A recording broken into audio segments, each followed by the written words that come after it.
Glory, glory, haleluya. Glory, glory, haleluya. Selamat pagi dan selamat hari Minggu. Berjumpa kembali dengan saya, James Mesak, dalam seri program rohani Pahlawan Alkitab. Suatu program rohani yang akan membahas kisah hidup tentang pahlawan-pahlawan iman di dalam Alkitab. Kehidupan pribadi, kehidupan keluarga, perjalanan hidup, karya-karyanya, kenangan-kenangannya yang luar biasa, serta pengalaman-pengalaman pribadi bersama dengan Yesus Tuhan yang akan menjadi teladan buat kita semua. Selamat menikmati dan Tuhan Yesus memberkati.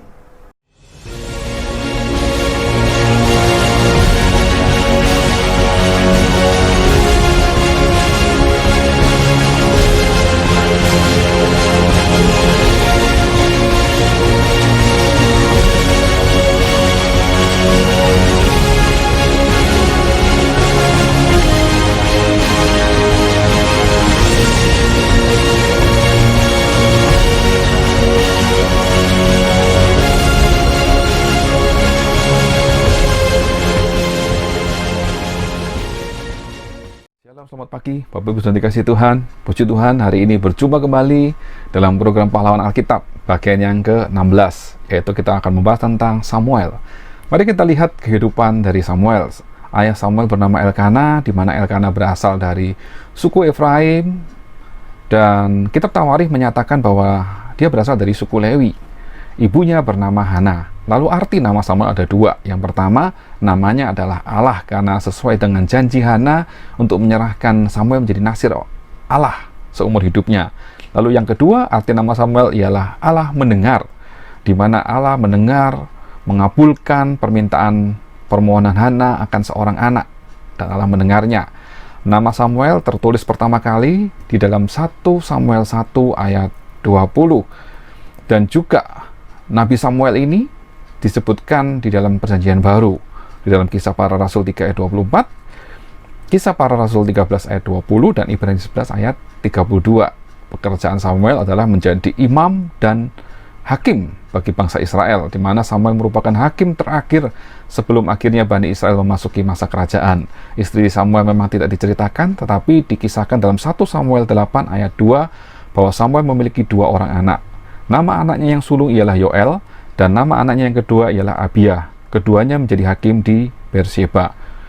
Samuel juga menjadi seorang nabi yang mengurapi 2 raja dari kerajaan Israel, yaitu Saul dan Daud. Kisah Samuel ini dituliskan dalam kitab 1 Samuel, dan sekitar tahun 1000 sebelum Masehi, masa Samuel hidup dan memimpin bangsa Israel, dan Samuel meninggal kemungkinan pada usia 80 tahun, di mana dia meninggal dan dikuburkan di rumahnya di Rama. Nah, sekarang kita akan masuk bagian kedua, yaitu tentang kejadian, kisah, perjalanan hidup, dan kisah Samuel. Kita akan lihat mulai dari kelahiran Samuel sampai kehidupan awal dari Samuel, di mana ayahnya, yaitu Elkana, mempunyai 2 orang istri, yaitu Hana dan Penina. Penina dikaruniai anak, sedangkan Hana tidak memiliki anak, sehingga Hana harus menerima ejekan, olokan, bahkan kata-kata yang tidak menyenangkan karena dia tidak memiliki seorang anak.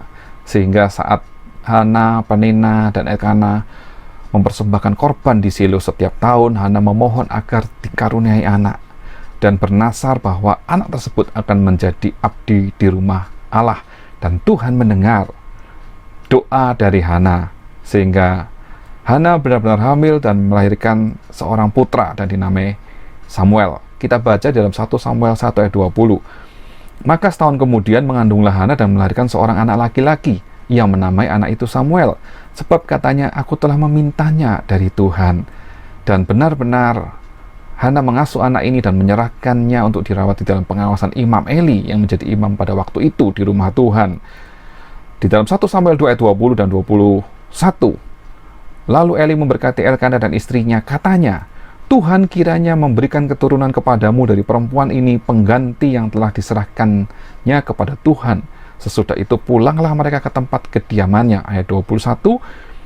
Dan Tuhan mengindahkan Hana sehingga dia mengandung dan melahirkan 3 anak laki-laki dan 2 anak perempuan lagi.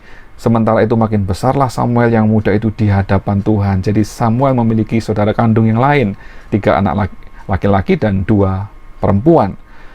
Di ayat 26, tetapi Samuel yang muda itu semakin besar dan semakin disukai, baik di hadapan Tuhan maupun di hadapan manusia. Samuel tumbuh besar di dalam pengawasan Imam Eli, menjadi seorang muda yang benar-benar baik di hadapan Tuhan dan di hadapan manusia. Di dalam kisah berikutnya, satu kisah yang sangat terkenal sekali, bagaimana Samuel mendapat panggilan dari Tuhan. Ini diceritakan dalam 1 Samuel 3 ayat 1 sampai 14. Bagaimana Tuhan memanggil Samuel yang pada waktu itu masih kecil dengan namanya Samuel, tetapi Samuel yang belum mengenal siapa itu Tuhan bertanya kepada Imam Eli, dan Imam Eli hanya berkata, tidurlah kembali. Nah, sampai yang ketiga, Samuel mendapat panggilan yang sama, sehingga Imam Eli akhirnya sadar bahwa Tuhan sedang memanggil Samuel. Lalu Imam Eli berkata, kalau nanti engkau dipanggil kembali, maka jawablah, ini aku Tuhan, berbicaralah kepadaku, hambamu siap untuk mendengarkan. Sehingga Samuel mematuhi perintah Imam Eli, dan pada saat Tuhan memanggil kembali, Samuel menjawab, ini hambamu siap untuk mendengarkan. Lalu Tuhan menceritakan kejadian yang dahsyat untuk bangsa Israel dan juga menegaskan hukuman bagi keluarga Imam Eli, karena keluarga Imam Eli, khususnya anak-anaknya yaitu Hofni dan Pinehas, melakukan apa yang jahat di mata Tuhan. Imam Eli yang mendapat kabar dari Tuhan berkata, dia Tuhan, biarlah diperbuatnya apa yang dipandangnya baik. Lalu saya bacakan di dalam 1 Samuel 3 ayat 19 sampai 21 bagaimana Tuhan memimpin kehidupan Samuel. Dan Samuel makin besar dan Tuhan menyertai dia, dan tidak ada satupun dari firman-Nya itu yang dibiarkannya gugur. Maka tahulah seluruh Israel dari Dan sampai Berseba bahwa kepada Samuel telah dipercayakan jabatan Nabi Tuhan. Dan Tuhan selanjutnya menampakkan diri di Silo, sebab ia menyatakan diri di Silo kepada Samuel dengan perantaraan firman-Nya. Itulah panggilan untuk Samuel menjadi nabi, penyambung lidah dari suara Tuhan. Lalu dikisahkan dalam 1 Samuel 4 ayat 1 sampai 22 bagaimana bangsa Filistin menyerang bangsa Israel, bagaimana tabut Allah dirampas, dan bagaimana anak Imam Eli yaitu Hofni dan Pinehas akhirnya tewas. Dan Imam Eli yang mendengar berita tersebut jatuh terlentang dan meninggal pada usia 98 tahun. Dan pada saat itu di dalam 1 sampai 4 ayat 10 dan 11, lalu berperanglah orang Filistin sehingga orang Israel terpukul kalah. Mereka melarikan diri masing-masing ke kemahnya. Amatlah besar kekalahan itu. Dari pihak Israel gugur 30.000 orang pasukan berjalan kaki. Lagi pula tabut Allah dirampas dan kedua anak Eli yaitu Hofni dan Pinehas tewas. Jadi itulah yang terjadi di masa kepemimpinan dan akhir hidup dari Imam Eli, bagaimana bangsa Israel ditaklukkan oleh bangsa Filistin. Dan 20 tahun kemudian Tuhan membebaskan bangsa Israel dari tangan orang Filistin. Dan semua itu karena Samuel mengingatkan kembali di dalam 1 Samuel 7 ayat 3. Lalu berkatalah Samuel kepada seluruh kaum Israel, jika kamu berbalik kepada Tuhan dengan segenap hati, dan jauhkanlah para allah asing dan para asitoret dari tengah-tengahmu, dan tujukan hatimu kepada Tuhan, dan beribadahlah hanya kepadanya, maka ia akan melepaskan kamu dari tangan orang Filistin. Dan bangsa Israel benar-benar bertobat dan berbalik. Akhirnya Tuhan bertindak untuk membumi hanguskan bangsa Filistin. Di dalam 1 Samuel 7 ayat 12, kemudian Samuel mengambil sebuah batu dan mendirikannya antara Mispa dan Yesana. Ia menamainya Eben Hazer.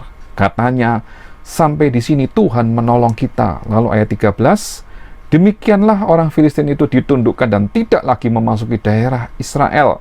Tangan Tuhan melawan orang Filistin seumur hidup Samuel. Lalu 1 Samuel 7 ayat 15, Samuel memerintah sebagai hakim atas orang Israel seumur hidupnya. Kisah Samuel ini satu kisah di mana Samuel memimpin bangsa Israel sebagai seorang hakim dengan baik, dengan benar, mengajar bangsa Israel takut akan Tuhan, sehingga Tuhan memulihkan keadaan bangsa Israel dan orang Filistin tidak melawan orang Israel lagi selama atau seumur hidup Samuel. Lalu dikisahkan berikutnya dalam 1 Samuel 9 ayat 15 dan 16, bagaimana Samuel mengurapi Raja Saul sebagai raja pertama dari bangsa Israel, karena bangsa Israel meminta seorang raja untuk memerintah negeri mereka. Karena Samuel pun juga sudah semakin tua, sayangnya anak-anaknya tidak hidup seperti Samuel. Dan yang kemudian Samuel pun mengurapi Raja Daud untuk menggantikan Raja Saul. Di dalam 1 Samuel 16 ayat 13, di mana kisah Samuel mengurapi Raja Daud akan kita bahas nanti pada saat kita membahas tentang Raja Daud. Dan di masa akhir tugas Samuel dikisahkan dalam 1 Samuel 8 ayat 1-3, setelah Samuel menjadi tua, diangkatnya lah anaknya laki-laki menjadi hakim atas orang Israel. Namun anaknya yang sulung ialah Yoel, dan nama anaknya yang kedua ialah Abia. Keduanya menjadi hakim di Berseba. Ayat 3, tetapi anak-anaknya itu tidak hidup seperti ayahnya. Mereka mengejar laba, menerima suap, dan memutarbalikkan keadilan. Sehingga di dalam 1 Samuel 25 ayat 1, dan matilah Samuel sehingga seluruh orang Israel berkumpul meratapi dia dan menguburkan dia di rumahnya di Rama. Dan inilah akhir hidup dari Samuel. Diperkirakan wafat pada 28 Ilyar pada umur kurang lebih 80 tahun. Dan semasa hidupnya Samuel menjadi pemimpin dan hakim atas bangsa Israel, di mana 12 tahun pertama dilakukan bersama dengan imam besar Eli. Lalu di akhir kehidupannya 18 tahun dilakukan bersama dengan Raja Saul. Kita akan masuk ke poin yang ketiga, di mana kita akan melihat keteladanan Samuel dari kisah yang sudah kita dengar dari awal hidupnya sampai dengan bagaimana dia memimpin bangsa Israel dengan baik sampai akhir hayatnya. Samuel adalah orang yang sangat mengasihi Tuhan. Dia adalah orang yang taat dan setia, karena sejak kecil dia sudah diserahkan oleh ibunya Hana menjadi nasir Allah. 1 Samuel 3 ayat 19, dan Samuel makin besar dan Tuhan menyertai dia, dan tidak ada satupun dari firman-Nya itu yang dibiarkannya gugur. Tuhan benar-benar memiliki Samuel yang dididik dari kecil untuk menjadi imam, menjadi nabi, menjadi hakim atas bangsa Israel. Dan kapasitas ini diberikan oleh Tuhan kepada Samuel karena Samuel adalah orang yang taat dan setia, yang sangat mengasihi Tuhan, dan dia benar-benar turut taat atas perintah Imam Eli yang mengajarkan banyak hal tentang Tuhan. Lalu yang kedua, Samuel adalah seorang yang sangat berintegritas tinggi. Kalau kita lihat di dalam 1 Samuel 8 ayat 3, diceritakan bagaimana anak-anaknya itu tidak hidup seperti ayahnya. Anak-anaknya itu mengejar laba, menerima suap, dan memutarbalikkan keadilan. Di sini kita bisa melihat bahwa Samuel adalah bukan orang yang mengejar keuntungan untuk dirinya sendiri, tidak menerima suap, bahkan tidak memutarbalikkan keadaan. Samuel jelas adalah seorang nabi, imam, dan hakim dengan kedudukan yang tinggi, tetapi memiliki integritas yang tinggi. Bagaimana dengan hidup kita saat kita diberi kepercayaan, kedudukan, kekayaan, ataupun pangkat dan jabatan? Apakah kita menggunakan semua fasilitas itu dengan takut Tuhan, dengan baik, menunjukkan integritas yang tinggi di hadapan Tuhan, melakukan apa yang menjadi kehendak Tuhan? Lalu yang ketiga, Samuel adalah orang yang hidup dengan menjaga kekudusannya, sehingga dia menjadi seorang nabi yang peka akan suara Tuhan, bahkan melibatkan Tuhan dalam seluruh hidup kepemimpinannya.